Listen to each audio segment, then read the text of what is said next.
pessoal foi passear, eu tive que voltar para o hotel, entrar na água quente, porque é muito frio. Início de agosto, vento minuano soprando, a gente descia do ônibus, o grande professor Luiz de Locke, Barão de Locke, abria, vamos lá, aí a gente descia. E eu costumava ficar por último, por um detalhe. É porque quando eu descia, o que saiu primeiro já estava voltando. Então eu não ficava muito tempo tomando aquele frio. Estratégia, né? Bom, não devia estar contando isso para o meu aluno, mas já contei. Vamos lá. A coluna, vamos passar isso aí.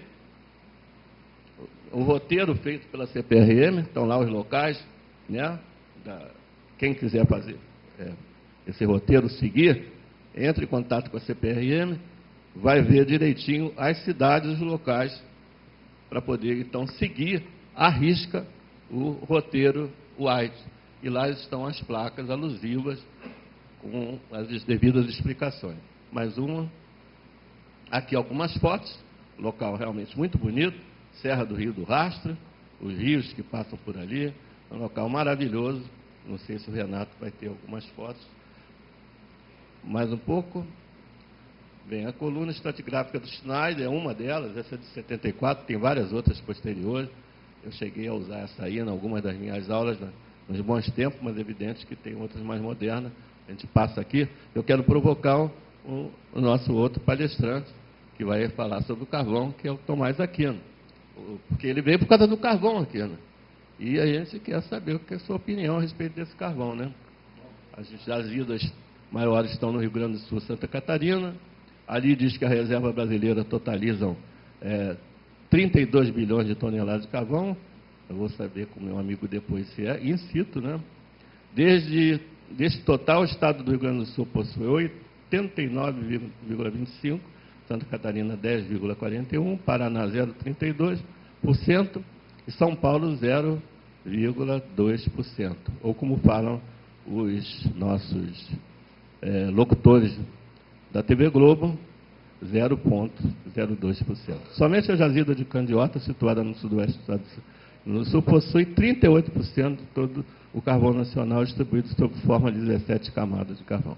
A mais importante dessa é a camada Candiota, com 4,5, né, como eles gostam de falar, metros de espessura, em média, composta por 2 bancos de carvão. Próxima, aí deve aparecer uma figurinha da região lá carbonífera, ali uma antiga mina aberta, não sei se ainda existe, mas só para ilustrar. Hoje tem métodos modernos, pode passar outra. Aí, então, uma coluna mostrando onde estão as camadas carboníferas, as camadas contendo realmente os leitos de carvão. Mais umazinha. As modernas técnicas, só para falar que hoje em dia não é mais como era lá naquele passado remoto.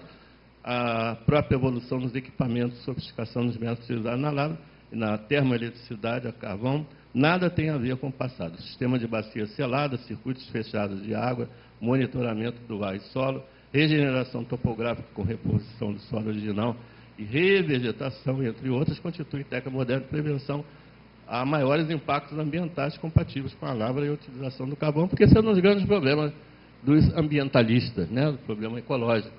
E a mineração de carvão sempre foi muito visada pelos passivo ambiental que deixa. Então, aí é uma defesa mostrando que técnicas modernas minimizam já. Aí o Aquino vai nos dizer se realmente é assim ou se estão exagerando. Mais uma, para terminar. A megafauna, megaflora, aliás, é porque estamos no Gondwana, né?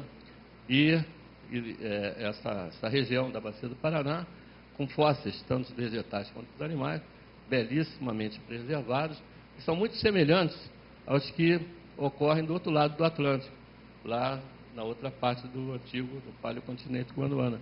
Isso serviu para que o nosso grande alemão, pai aí da tectônica de placas, entre aspas, a deriva dos continentes, Wegener, dissesse que esses continentes, hoje separados, já estiveram unidos no passado, porque, entre outras coisas, além do contorno, vários argumentos, a fauna e a flora eram muito semelhantes. E esse foi a paleontologia, foi um dos fortes argumentos, embora ele de início fosse rejeitado, mas com a continuação com as técnicas modernas, na década de 60 surgiu aí já não mais a hipótese de Wegener, mas a teoria da tectônica de placas, que hoje todo mundo aceita. Só para mostrar uma figurinha, um fóssilzinho bonitinho, está vendo lá?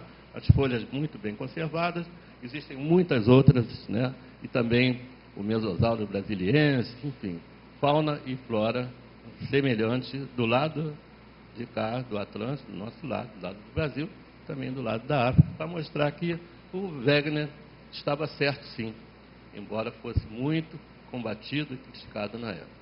Outra, terminou. Então, pode passar.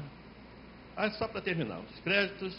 Esse roteiro foi inspirado, está baseado no trabalho de Joel Carneiro de Castro, grande amigo, trabalhou comigo na SBG, foi da Petrobras, hoje está lá em Rio Claro, o Bortolucci, o Caruso Júnior, o Antônio Silvio Credo, e foi publicado por Castro Especial, que descreve detalhado e especificamente os pontos de interesse do aspecto da estratigrafia regional.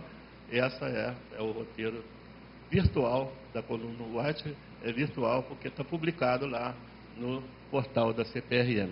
Quem quiser conhecer, de perto, pelo menos virtualmente, não puder ir ver de verdade, né, de carro, de alguma forma, visitar esse interessantíssimo roteiro, pode pelo menos virtualmente acompanhar através do site da CPRM. Esse é o roteiro virtual da coluna White. E aí, obrigado pela atenção. Eu fiz essa apresentação aqui hoje, especialmente pela Sociedade Brasileira de Geografia, que ontem comemorou 130 anos, o público comemorou antes, mas a SBG de Geografia comemorou 130 anos, e eu estive lá presente, lá na rua Uruguaiana, com o Yudes também, várias das pessoas. Francis Bogossian foi um dos homenageados, Agostinho Guerreiro, tivemos algumas pessoas recebendo uma homenagem, com medalhas e tudo mais, e eu assinei lá, né, tomei posse, graças ao William, já que a antiga vice-presidente pediu para sair por questões de trabalho, tese de doutorado, ele é lá da UFRJ, da COP, e aí eu fiquei interinamente como o novo vice-presidente da SBG. Por isso eu estou hoje aqui apresentando, fazendo parte dessa mesa redonda, como um representante efetivo da SBG.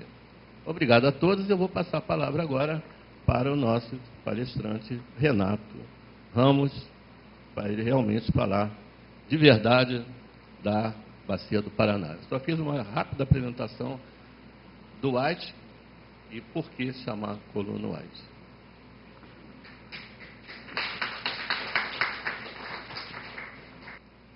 Eu fiquei pensando quando o Bené me convidou, né?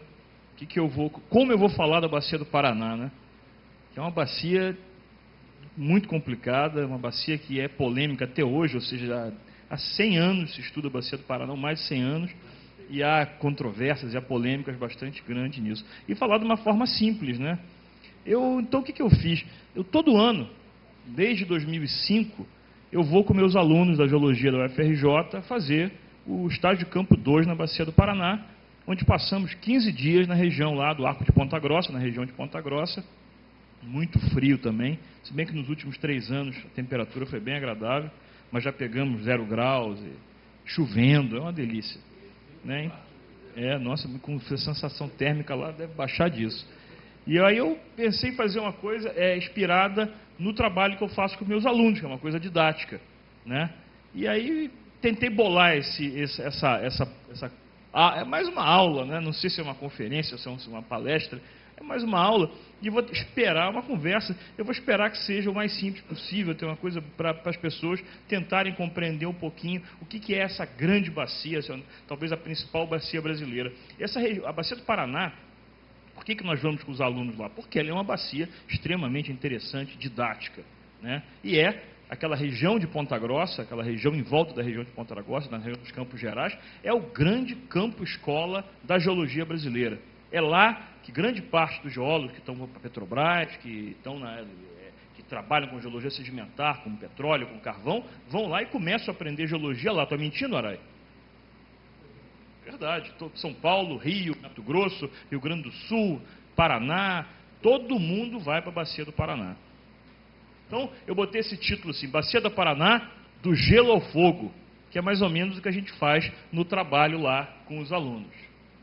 Então, primeiro, a Bacia do Paraná, ela tem uma superfície aí em torno de 1,5 milhão de quilômetros quadrados. Ela se distribui principalmente pelo Brasil, mas também abrange aí grande parte do território uruguaio, um pouco da Argentina e uma boa parte do território do Paraguai, né? A espessura dela chega aí em torno de 6, 7 quilômetros de espessura de sedimentos, o que não é uma espessura grande em se pensando que a bacia tem 1,5 milhão de quilômetros quadrados. Por exemplo, a bacia de Santos que é uma bacia muito menor que a do Paraná, tem mais ou menos essa espessura de sedimentos. Então, essas bacias, chamadas bacias intracratônicas, né, são bacias muito grandes e com uma espessura de sedimentos pequena em relação ao seu tamanho. Temos as três principais, a bacia do Paraná, a bacia do Parnaíba e a bacia amazônica, que estão aí mostradas nesse mapinha. Está aqui um modelinho, né, mais ou menos com a distribuição, né? É uma bacia que foi depositada, o pacote sedimentar foi depositado principalmente no Paleozoico e no Mesozoico. E eu vou botar, toda vez que eu falar das idades, eu vou botar lá uma idadezinha mais ou menos, para vocês terem a noção do tempo decorrido dessa deposição desses sedimentos. Então, vou começar aqui do início, né? Vou respeitar um pouco a nomenclatura original, o grupo Rio Ivaí, tá? Que é desde o final do Ordoviciano, mais ou menos aí uns 445 milhões de anos atrás, até o iniciozinho do Siluriano, uns 430 milhões de anos atrás. Eu vou destacar 3 unidades, formação Alto Garças, Iapó e Vila Maria. Eu vou destacar, está destacadinho em amarelo, a formação Iapó. Tá? Esse é um afloramento com meus alunos, na região ali perto de Castro. Vocês olhem, o que vocês estão vendo aqui é um afloramento da formação Furnas, essas areias com estratificação, e embaixo dessa unidade temos sedimentos glaciais, né? É um afloramento essa é a seção tipo da formação Iapó, né? São sedimentos muito raros, ocorrem em poucos lugares da bacia do Paraná, mas contam uma história bem inicial da bacia, começando, né, quando lá no Ordoviciano, há 450 milhões de anos atrás, o grande continente, seria um globo terrestre, né, e o grande continente de Gondwana, pegando aqui, ó, a América do Sul aqui de cabeça para baixo, tá, junto com a África, com grande Austrália, Índia, né, todo esse grande continente, em grande parte localizado bem ao sul. Uma pequena parte dele em região tropical, mas a maior parte de Gondwana localizado bem ao sul, e aqui América do Norte, atual América do Norte, bem na área tropical. Então isso aqui é o que a gente vai ver quase até o final da nossa apresentação.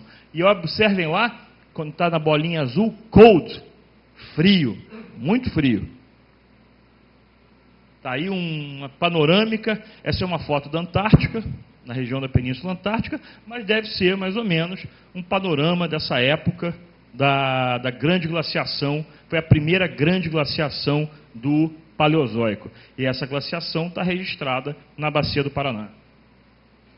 Está aí a posição, isso é uma vista da Terra como se fosse do sul, né, mostrando Gondwana, essa grande massa continental, né, e a bolinha azul ali, mais ou menos onde estaria a Bacia do Paraná. Observem, bem pertinho do Polo Sul. Naquela época, quem estava no Polo Sul era o norte da África, onde hoje é o deserto do Saara. A dança dos continentes, né, ao longo do tempo geológico, faz essas maravilhas. Você encontra no norte da África, naquelas montanhas ali da região do Marrocos, da Argélia, sedimentos glaciais dessa época. E mais ou menos no Ordoviciano, houve a segunda maior extinção de vida da história da Terra. Então, nesse período, com essa glaciação, desapareceram, a vida praticamente só existia no mar, A vida nos continentes estava nem engatinhando, estava engatinhando, não havia animais, havia talvez algumas pequenas plantas no continente, mas a vida no mar foi dizimada. Várias hipóteses, uma das hipóteses mais recentes é que a Terra tenha sido atingida por uma explosão de raio gama, em cheio, fazendo com que a camada de ozônio fosse destruída e grande parte das larvas e animais mais próximos da superfície fossem mortos. Então é uma das explicações, há várias outras, né? Mas essa é uma que é interessante, pelo menos. Pode até não ser a verdadeira, mas é pelo menos bem interessante. Estamos sujeitos a isso, é mais um risco que o planeta Terra corre. O Grupo Paraná, passamos aí para o Grupo Paraná, que é de idade devoniana, está aí entre 415 e 360 milhões de anos atrás, com duas das mais clássicas unidades litoestratigráficas da Bacia do Paraná, a formação Furnas e a formação Ponta Grossa. Aí, mais ou menos, uma visão de outro tipo, outro modelinho, uma visão da Terra no Devoniano Médio, mostrando Gondwana todo acumulado nas regiões austrais. Em grande parte do supercontinente de Gondwana, muito frio. Mas, algumas outras partes, a temperatura já era quente, principalmente, não em Gondwana, mas principalmente na atual América do Norte, na Europa, na China, né, onde começaram no Devoniano a ocupação dos continentes pela vida, né, do início do Devoniano até o final do Devoniano, inicialmente árvores, arbustos, passaram para grandes florestas, como essa daí. Os insetos começam a dominar os continentes, né, escorpiões, uns bichos parecidos com lacraias, ácaros, começam, né, a ocupar, são os primeiros animais a ocupar os continentes. Até então, 4 bilhões de anos vazios. E, mais ou menos nessa época, alguns peixes interessantes começam a se arrastar para fora dos corpos d'água, do mar, né, e também a passar pelo menos uma boa parte da sua existência nas terras emersas. Até o aparecimento aí dos anfíbios, né, uma paisagem interessante aí numa reconstrução, os primeiros anfíbios, as primeiras florestas, né, o Devoniano foi um período muito importante da história do planeta. Daí a primeira unidade, famosíssima, formação Furnas, são arenitos brancos, conglomerados, bem estratificados, né? Fazem escarpas muito bonitas e depósitos. Então aqui nós estamos exatamente no contato do Iapó com o Furnas. Só que você bota o dedinho ali, o meu aluno estava botando o dedinho naquela foto anterior, aquele contatinho, aquele dedinho que ele bota, tem milhões de anos de lapso. Falta alguma coisa de milhões de anos, né? O Iapó depositou, foi litificado, foi erodido e depois veio o Furnas por cima.